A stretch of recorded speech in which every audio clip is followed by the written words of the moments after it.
friend Vianne here. How many of you have ever been lied to and you felt bad about yourself because you believed that lie? Maybe you're the type of person to say, "Who told you that?" Questioning the source before believing the information you're being fed.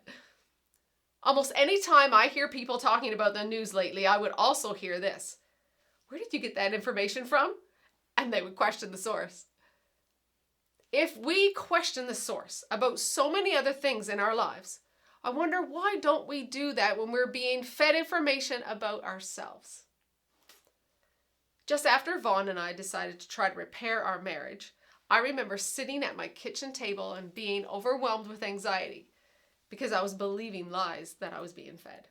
You'll never be able to stay faithful to Vaughn. You're not worthy of this blessed life you're hoping for. Well, something inside me just rose up and I yelled back. I'm like, "No, that's a lie." And I said, "I am a child of God. I am loved. I am forgiven, and I am worthy. And God does have a plan for me." I can't help but go back to the first lie in the Bible. It's about Adam and Eve. It's found in Genesis 3, 1-12.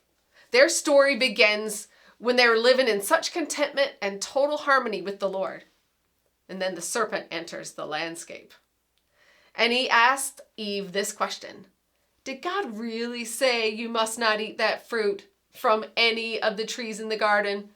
And you won't really die." You know how the story goes. She eats the fruit, and so does Adam. Then, when the Lord returns, they hide from him because they were ashamed because they were naked. Do you remember what the Lord asked? They asked him, "Who told you you were naked?" Adam and Eve both believed a lie when they should have questioned the source and asked that same question.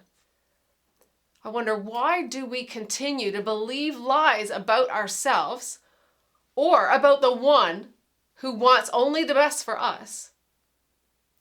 And as a result, we continue in the shame of our poor choices, and we walk around feeling defeated and worthless. This one morning, I was praying through some lies that were tempting me to fear and be intimidated. I was reminded of the scene in this movie called Pretty Woman. Oh yes, it's about a prostitute starring Richard Gere and Julia Roberts. And okay, I could have chosen the prostitute story of Hosea and Gomer in the Bible, but this is what I was reminded of that day. There's a scene in this movie where Richard wants to take Julia to some events, but clearly she does not look like someone who can be seen in public on the arm of a wealthy businessman. So Richard hands Julia his credit card and tells her, "Go down to Rodeo Drive and buy anything she wants." Long story short, Richard returns, only to find Julia back at the hotel in tears, wearing the same clothes as when he left.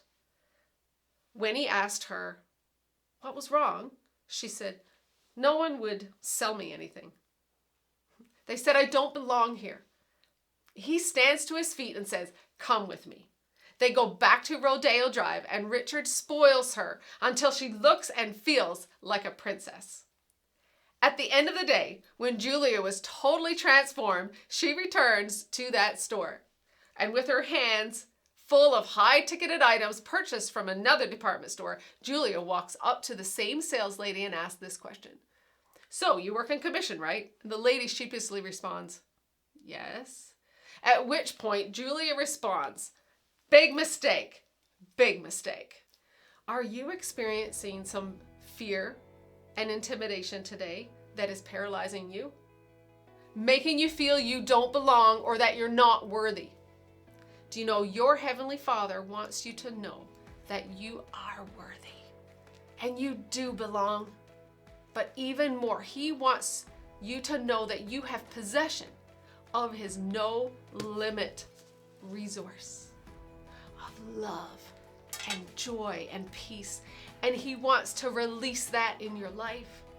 He wants to give us all the strength to stand up to the lies and defeat that fear and intimidation that paralyzes us from accessing these unlimited resources.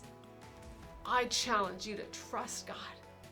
Walk out your faith and confidence today. And when the enemy comes up and tells you something other than you know to be true, you can walk right up to it and say it with me. Yes, big mistake, big mistake. Thank you.